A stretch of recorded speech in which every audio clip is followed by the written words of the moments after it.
Muy buenas tardes, tengan apreciables alumnas y alumnos. Es un placer para su servidora ser partícipe en este proceso formativo.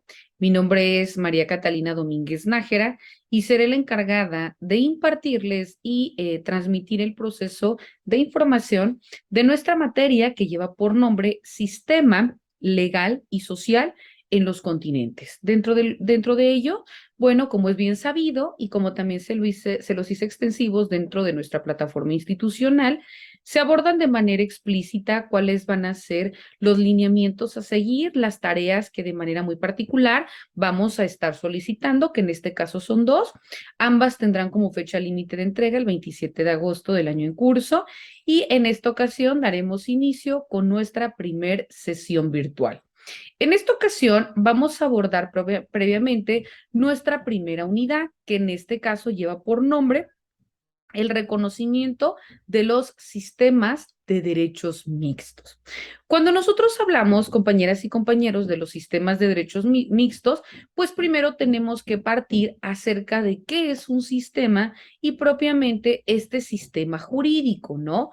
Cuando nosotros hablamos de un sistema jurídico, estamos haciendo mención acerca de este conjunto de normas jurídicas, pero que también se encuentran íntimamente relacionadas las actitudes y también la ideología que en un momento y espacio determinado se encuentra convergiendo dentro de un continente o dentro de un país, ¿no?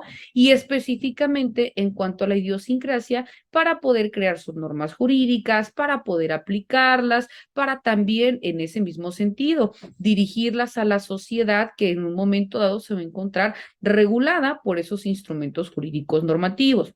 La función propiamente de un sistema jurídico se basa en determinar o regular las conductas sociales, ¿no? Es decir, la forma en cómo se debe crear y cómo debería aplicarse, perfeccionarse, comprenderse, enseñarse y estudiarse la creación misma de las normas jurídicas. Por ello, cuando, repito, nosotros estamos haciendo mención de un sistema jurídico, vemos que este debe estar comprendido tanto.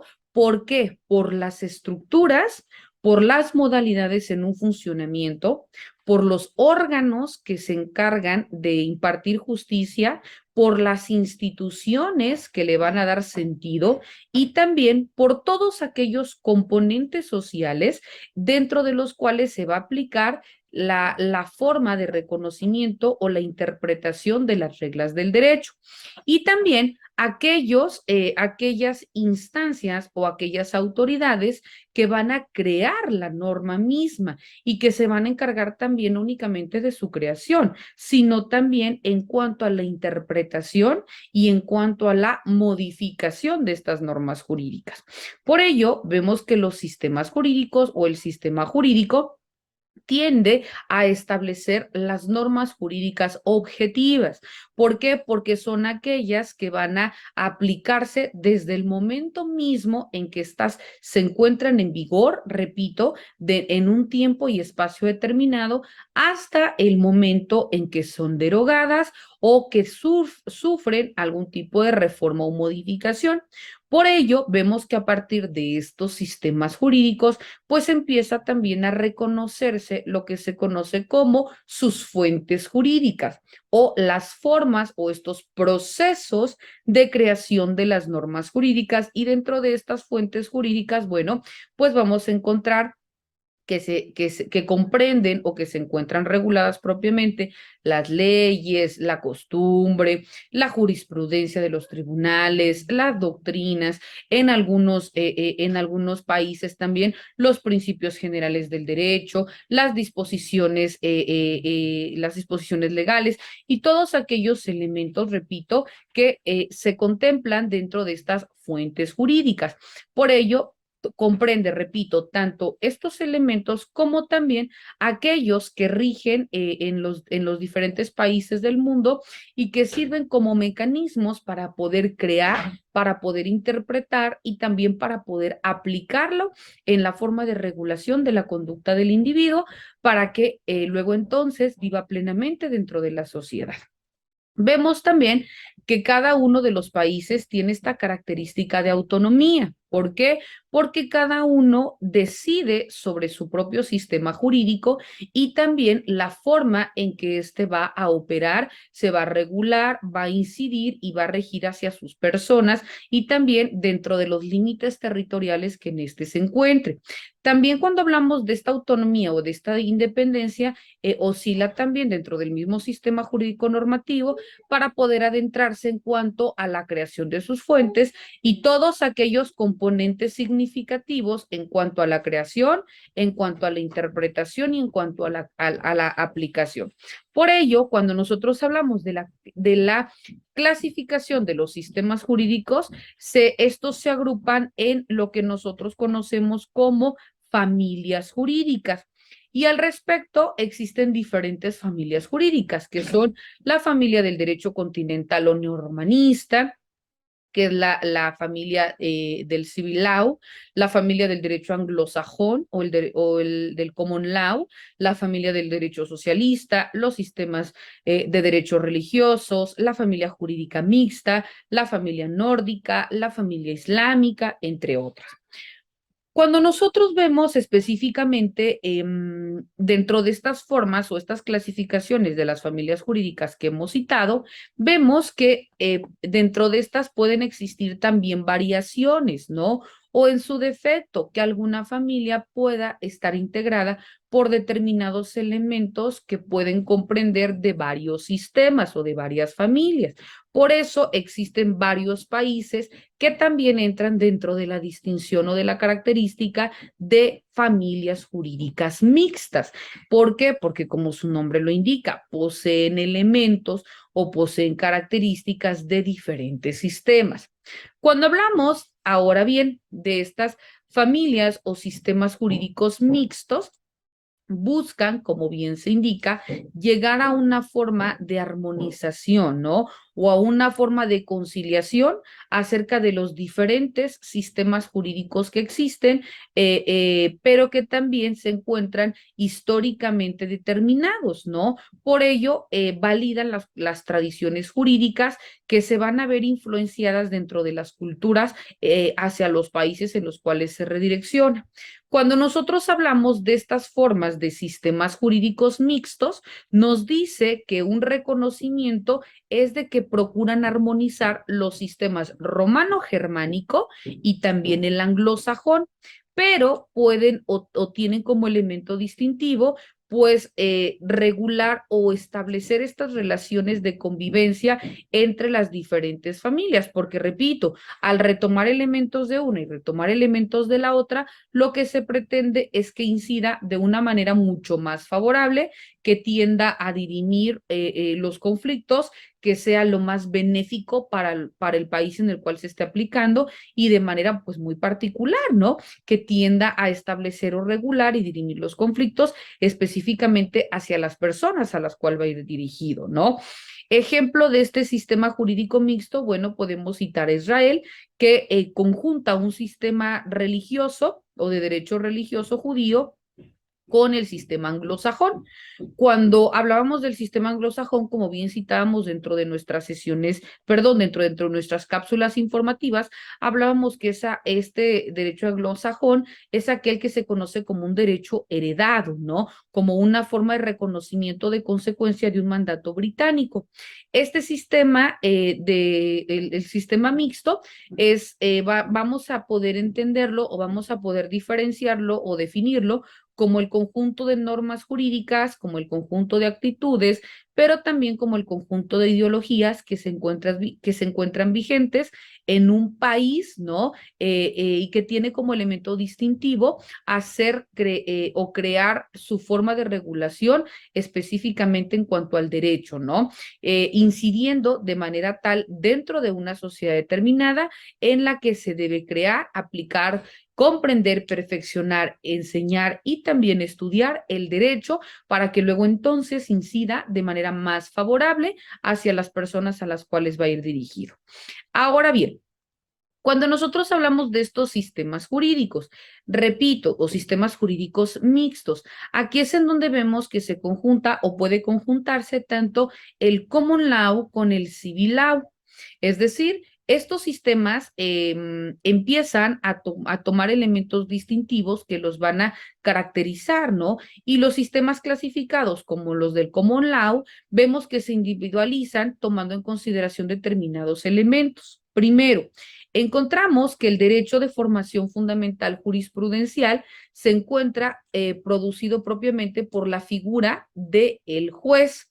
Aquí existe una forma de reconocimiento del juez, quien va a ser el que decide sobre el caso, ¿no? A quien se le encomienda esta responsabilidad y que a partir de reglas establecidas emite sentencias, es decir, las partes someten a conocimiento ante esta autoridad, que es el juez, quien una vez de que conoce, respeta las formas en que le son sometidas a consideración determinados hechos y se adecua o se aboca exclusivamente a determinar o a resolver los elementos que las partes someten a su consideración. Por tanto, aquí existe los elementos también diferenciales, que es una política legislativa, que es la organización basada en la justicia, la formación propiamente de los juristas y en cuanto a la relación entre las fuentes del derecho. Cuando nosotros hablamos específicamente dentro del primer elemento, que es la política legislativa, es porque el juez elabora reglas estrictas, es decir, se establecen los lineamientos que el juez debe tomar en consideración al momento de resolver o al momento de emitir una sentencia. Se dice que son estrictas porque es únicamente sobre las cuales el juez puede hacer valer o soportar un dicho. Y esto se dice que es a diferencia de las reglas o del poder establecido depositado en un legislador. ¿Por qué? Porque el legislador es el que va a crear las leyes, elabora las leyes, los principios generales del derecho, que son de una manera mucho más abstracta y que puede dar cabida a que se puedan modificar en el momento pues que la misma sociedad lo requiera, en tanto que la política legislativa lo elabora, si bien es cierto el juez, pero de una manera mucho más estricta. Su forma de reconocimiento o alguna forma de poder modificarla va a ser mucho más estricta que a diferencia de las que lo emite el legislador. Ahora bien, ¿por qué se dice que la organización de la justicia? Porque el elemento distintivo del juez es propiamente aplicar las normas, aplicar el derecho mismo que rige, repito, en un tiempo y espacio determinado, dirigido de manera puntual a las personas para que en ese mismo sentido se dirima la controversia, pero lo más justo para las partes, evitando que exista algún tipo de favoritismo hacia una de estas. Nos dice que la formación también tiene los elementos distintivos en cuanto a la formación de los juristas. ¿Por qué? Porque los jueces para poder ostentar este cargo, pues también tienen que pasar por una serie de reconocimiento, de estudio y de validación para que los conocimientos que ellos poseen sean a grado tal de poder dirimir una litis. También nos indica que la interpretación es mucho más en relación a las fuentes del derecho. ¿Por qué? Porque como decíamos, los países tienen esta característica de autonomía para poder crear sus normas y en consonancia para poder crear sus fuentes del derecho. Dentro de ellas, como bien comentaban, pueden encontrarse la ley, la jurisprudencia, la costumbre, la doctrina, los principios generales del derecho, etcétera, ¿no? Dependiendo lo que la naturaleza misma de sus peticiones se establezcan, pues va a ser también esta misma forma de reconocimiento en que ellos mismos se van a ver soportados o se van a ver implícitos para poder llegar a un fin. Ahora bien, cuando nosotros también hablábamos de esta forma de reconocimiento mismo, en cuanto a los temas que comprenden los sistemas de derecho o los sistemas mixtos, vemos que también existe una forma de reconocimiento, repito, retomando estos elementos que le dan sentido. Dentro de ellos encontramos propiamente aquellos que la misma naturaleza del hecho le va a dar cabida. Ejemplo, si yo te digo sistemas jurídicos, ¿qué viene de manera inmediata a nuestra mente? Pues entonces establamos que dentro de esta categoría convergen dos o más sistemas que se amplían de manera acumulativa o en cuanto a una forma de interacción. ¿Para qué? para poder establecer los sistemas que se van a aplicar simultáneamente en la forma de resolver los conflictos. Cuando nosotros hablamos de estos sistemas jurídicos mixtos, también vemos que hoy en día le pueden dar la denominación o la connotación de sistemas jurídicos contemporáneos. Y tú te puedes preguntar por qué sistemas jurídicos contemporáneos, porque recordemos que los países del mundo, dependiendo la naturaleza o dependiendo sus formas de reconocimiento y sus formas también de validación, pues ellos pueden adecuarse o pueden comprender o adoptar estos mismos elementos o de adoptar este tipo de sistemas. ¿Para qué? Para poder llegar a una forma de resolución. Entonces, cuando nosotros hablemos, repito, de estos sistemas de derecho comparado, vamos a tomar primero los elementos que le dan sentido. Segundo, las líneas de atención o las formas de reconocimiento que en cuanto a la validación de la norma, la creación de la misma, los procesos de aplicación de la norma, la forma en que ellos van a crear sus fuentes del derecho y la forma en que los van a aplicar, tengan que incidir a grado tal de poder dirimir todos aquellos conflictos que en un tiempo y espacio determinado pues les sean requeridos, ¿no? Y aquí vemos que unos van a ser con tintes eminentemente de derecho civil y otros que también vamos a encontrar con tintes eminentemente de reconocimiento de facultad depositada a una sola persona, que en este caso pues son los jueces. Cuando hablamos también de estos sistemas jurídicos mixtos, vamos a encontrar que existen aquellos que se denominan como sistemas jurídicos híbridos o sistemas jurídicos mixtos. Con cualquiera de estos nombres también se le va a conocer. Y cuando nosotros hablamos de esta forma de reconocimiento, bueno, pues establece que es cuando hablamos de los sistemas jurídicos, cuando conviven dos o más sistemas jurídicos dentro de un mismo territorio. La mayoría de los sistemas existe bajo una forma de reconocimiento y tiene su origen en las etapas del colonialismo, pero también en las etapas del imperialismo, que son estos movimientos sociales a través de los cuales los países europeos pues pretendían empezar a expandir sus territorios, ¿no? Los países que actualmente forman parte de estas familias jurídicas, repito, que toman el nombre de sistemas jurídicos mixtos o de sistemas jurídicos híbridos, se pueden encontrar en Asia y también en Sudáfrica, ¿no? Ejemplo, Japón, Israel, Sudáfrica, Filipinas, entre otros, ¿no?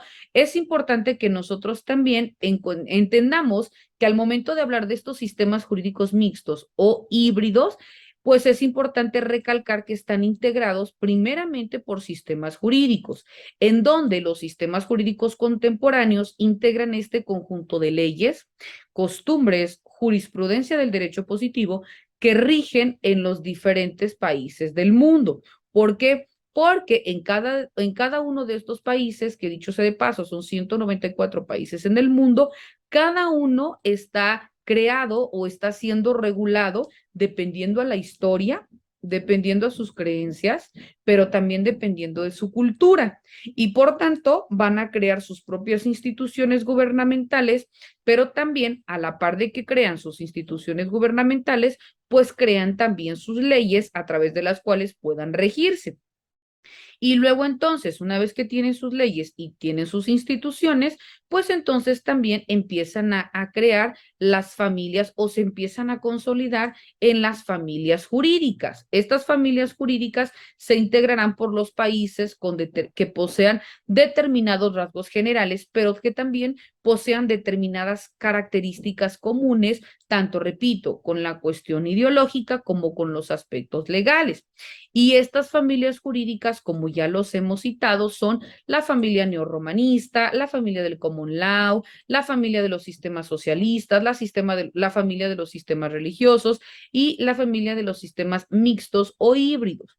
Cuando nosotros hablamos de esta forma de reconocimiento de un sistema híbrido, vemos que es aquel que se encuentra integrado por instituciones, por principios, por conceptos legales, por ideologías, por estructuras orgánicas y también por una serie de técnicas que son propias de diversas familias jurídicas. Vemos que la principal característica de estos sistemas mixtos lo encontramos en cuanto a la combinación del common law, los sistemas de la familia neorromanista y los criterios jurídicos religiosos musulmanes y del cristianismo, donde la mayoría de los países, como ya hemos comentado, se encuentra propiamente en África y en Asia, que son dos continentes que poseen un gran intercambio cultural y que por tanto, ya sean influenciados por el comercio o influenciados por la imposición económica y cultural durante el colonialismo y el imperialismo, pues empiezan a retomar o empiezan a dar cabida a la integración o la conformación de estos sistemas mixtos o de estos sistemas híbridos. El colonialismo y el imperialismo se dio específicamente o se dio en sus inicios durante los siglos XVI y XVII, principalmente por España y Portugal. Estas colonias presentaban características particulares. ¿Por qué? Por el asentamiento de las sociedades que eran consideradas como cuasi europeas, ¿no? ¿Por qué? Porque pues estaban creadas por conquistadores, que fue la primera expansión que tuvo, primera expansión importante que tuvo Europa. Y en tanto que cuando hablamos del imperialismo, pues se dio principalmente en África, en Asia y en la isla del Pacífico durante el siglo XIX y principios del siglo XX. Estas colonias imperialistas eran en su mayor parte colonias en las que existía una pequeña minoría de europeos que ejercían cierto grado de control político, pero que permanecían esencialmente ajenas a Europa en cuanto a raza y en cuanto a cultura. Y por tanto, el imperialismo y el colonialismo pues fueron una de las causas de la hibridación de los sistemas, es decir, de la mezcla de estos sistemas, en donde India e Israel fueron colonias inglesas durante la segunda expansión europea. Sudáfrica fue colonizada por los holandeses aproximadamente en 1652 y en 1806 pasó a ser parte del Imperio inglés. España conquistó en 1564 a Filipinas y posteriormente en 1898 pues se convirtió en colonia de los Estados Unidos. Cuando hablamos del caso de Japón, vemos que ahí presenta una forma distinta en cuanto al resto de los países. ¿Por qué? Porque vemos que este pues nunca fue una colonia y su cuestión de hibridez o esta forma de sistema jurídico mixto se dio en razón de buscar una forma mucho más rápida de desarrollo. Por tanto, adopta el derecho romano germánico de Francia y Alemania y el sistema del common law, ¿no? Debido a la ocupación de Estados Unidos durante la etapa de la posguerra. Cuando vemos también elementos específicos de reconocimiento en cuanto a estos sistemas mixtos o híbridos, vemos que el estudio de estas instituciones jurídicas pues es muy importante, ¿no? O presenta una herramienta jurídica importante para poder conocer, pero también para poder comprender la forma en que se establecen o se adecúan las leyes, el idioma, la cultura, las necesidades y, ¿por qué no también decirlo?, las aspiraciones de un país en específico, porque a partir de esta forma de reconocimiento en cuanto a todos estos rasgos distintivos del país, en cuanto a sus necesidades, en cuanto a las relaciones comerciales, culturales o de la índole que ellos presenten, pues es luego entonces la necesidad de poder crear sus propias normas para que en ese mismo sentido, bueno, pues adecúen o regulen este estado de necesidad.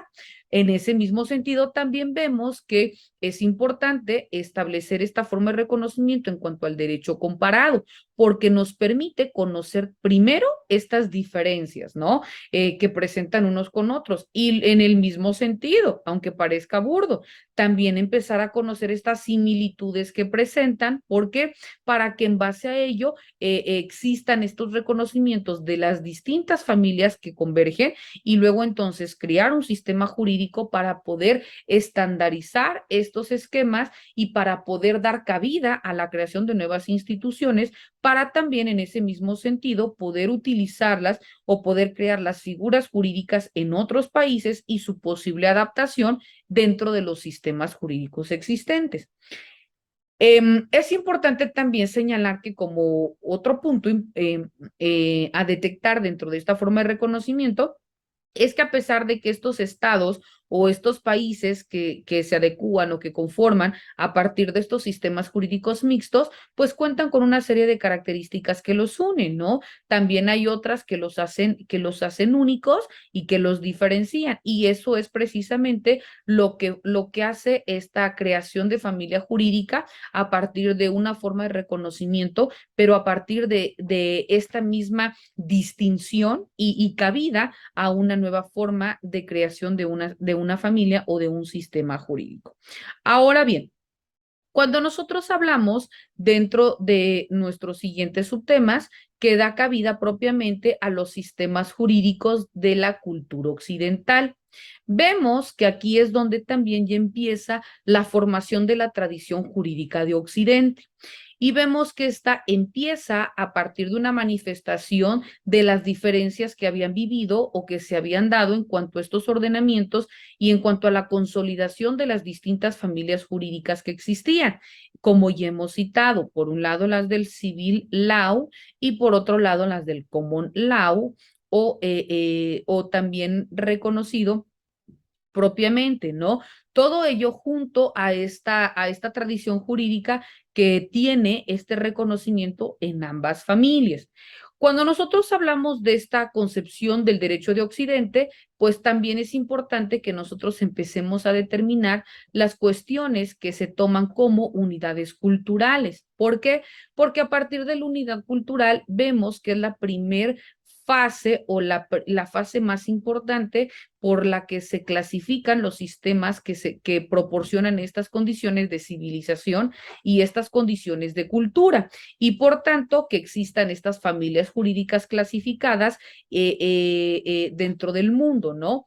Es decir, cómo deben actuar, qué mecanismos jurídicos van a retomar, cómo se deben interactuar en estos bloques políticos, pero también en estos bloques económicos, cómo se pueden diferenciar las familias jurídicas que retoman las tradiciones jurídicas de Occidente, como hemos dicho, la del common law, ¿no? Para que también diferenciemos entre el derecho inglés y la familia del common law propiamente dicha, que es la que se ha dado en el Reino Unido, en Gran Bretaña, en Irlanda del Norte, en los Estados Unidos de América, y que surgen como sistemas que retoma, como bien les comentaban, la unidad cultural. ¿Por qué? Porque presentan una historia, presentan una tradición en común, presentan una forma de reconocimiento filosófico como concepciones de los valores comunes y también en ese mismo sentido, bueno, pues también dan cabida a la creación de sus fuentes del derecho entre Inglaterra y los Estados Unidos de América,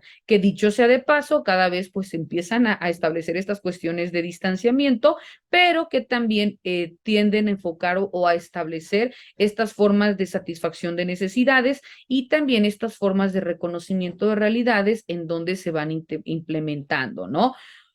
Ahora bien, cuando nosotros hablábamos del punto de las tradiciones jurídicas, específicamente las tradiciones jurídicas de Occidente y la forma en que se conceptualizan como una familia jurídica, existe esta distinción entre el common law y esta distinción entre el civil law. Y por ello, al respecto, Castanto Beñas, que es un autor, establece que el grupo del civil law, que son los derechos del grupo angloamericano, según la denominación de Castanto Beñas, es frente a los otros sistemas occidentales, muestra una oposición ideológica de concepción de la vida, pero también en cuanto a la organización social y económica. Por ello se dice que es una forma de reconocimiento en cuanto a elementos técnicos, en cuanto a elementos de construcciones jurídicas, de elementos en cuanto a métodos y de elementos en cuanto a interpretaciones.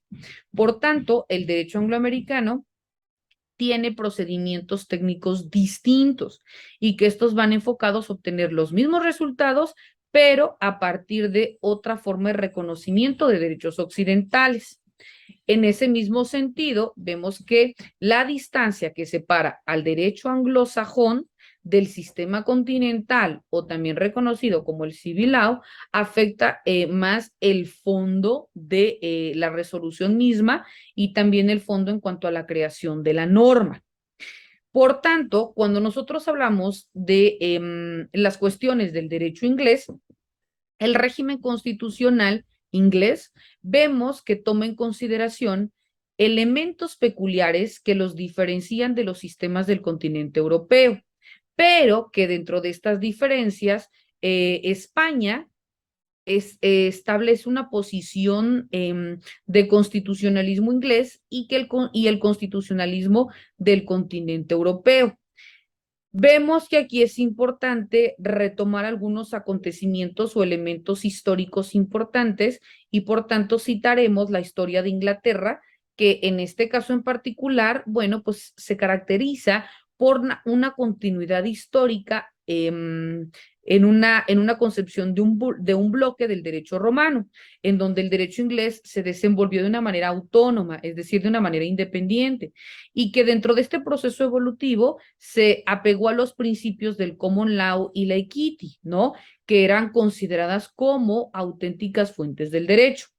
Dentro de esta historia inglesa aparecen documentos de carácter vinculante y obligatorio que retoman esta serie de principios, específicamente aquellos que establecieron reglas en cuanto a las tradiciones y que tenían como elemento distintivo, pues resolver cuestiones políticas en litigio, ¿no?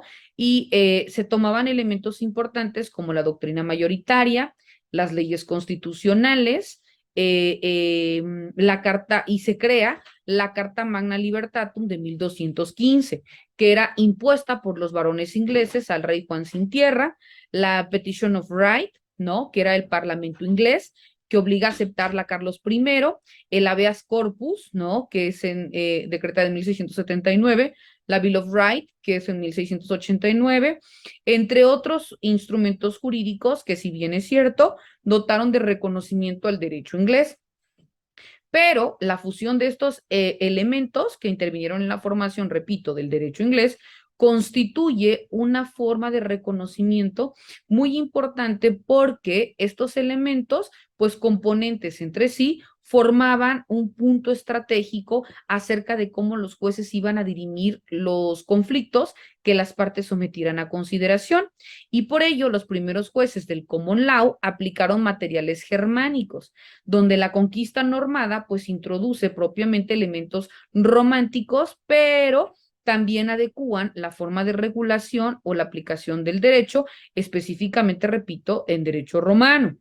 En Inglaterra se aplica un derecho general unificado y por tanto, pues el derecho germánico se conserva gracias a un sistema judicial fuerte y centralizado, en donde también dicho sea de paso, se vio afectado por una tradición docente del Inn of Court, en donde se manifestaba un derecho a la tenacidad, en que participaba todo lo que se había aprendido transgeneracionalmente hablando. En ese mismo sentido, pues también es importante citar que dentro de esas premisas históricas para hacer saber las conquistas o para poder señalar esta forma de reconocimiento dentro del derecho inglés, surge una búsqueda y comparación de elementos comunes de diferentes derechos de los reinos sajones, ¿no? Específicamente aquellos que se hicieron después de la conquista de Inglaterra y que por tanto constituyen lo que se le conoce como la comune ley o también reconocido como el derecho común, que es aquel en el que los tribunales reales deberían aplicar prácticamente en todo el país, ¿no? Al respecto, Guillermo I, también conocido como el Conquistador, respeta este sistema judicial inglés y fue quien empieza con la forma de decomisar las tierras a sus opositores y se reserva la propiedad originaria en su calidad de soberano y después también empieza con esta forma de repartición de tierras entre sus fieles más seguidos según también su lealtad, pero también según la fidelidad que les presentaba. Es importante citar que cuando nosotros hablamos de estos tribunales, los tribunales locales pues fueron perdiendo con el tiempo su importancia y fueron adquiriendo una competencia universal en los tres tribunales reales que existían. Estos tres tribunales se denominaban también tribunales del common law. Los tribunales reales tenían como elemento distintivo que deberían buscar lo común, por eso el nombre, ¿no? En las costumbres locales y así crear un derecho mucho más unificado. Por tanto, surge la institución inglesa del common law. Estos tribunales del common law eran tribunales de excepción frente a los tribunales sociales. Era necesario para lograr una intervención solicitar y pagar al canciller un right o también conocido como una autorización real. Es importante también citar que ante todas las demandas análogas que existían, los Wright se estandarizaron y se convirtieron en formatos establecidos como lo que hoy en día conocemos como machotes, ¿no? En donde únicamente pues se debía contemplar o complementar con los datos particulares o con los datos propios al tema que se le estuviera dando sentido, pero aquí ya se le cambia la denominación en vez de los Wright, se le denomina form of action, ¿no?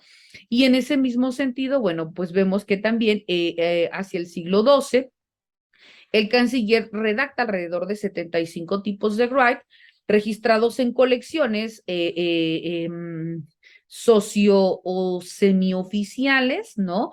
¿Por qué? Porque todavía no estaban reconocidas, estandarizadas y validadas, pero no por ello se les restaba alguna importancia y empiezan a obtenerse estos registros de los right.